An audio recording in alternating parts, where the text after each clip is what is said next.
Onu biz anlatamadık. O kendini anlatmıştı. Çeyrek asırlık kısa bir zaman içinde yarı yer onun sesini duymuştu. Beşerin 1/5 lebbeyk ya Resulallah deyip karşısında dize gelmişti. Ben biliyorum ki o güzelliğiyle, kendine has cazibesiyle daima mahbubu, daima maksudu, daima matlubu olacaktı. Unutulmadı, unutulmayacak.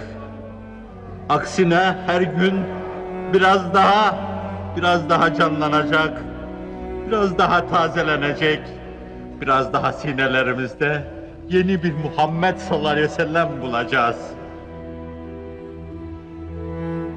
Allah bizim için her şeydir. O inşallah bizimle beraberdir. Fakat şu insanlar arasında, mahlukat içinde rehber olarak, nuru bize gösteren insan olarak, hakikate gözlerimizi açan insan olarak Hz. Muhammed'den başka kimsemiz yoktur. Ve biz sırtımızı ona döndük. O günden bugüne de hep kimsesiz kaldık. Şöyle derlerdi yetiştiğim yerde: her kimsenin vardır kimsesi, hiç kimse yoktur kimsesiz. Bugün biz kimsesiz kaldık. Ey kimsesizler kimsesi!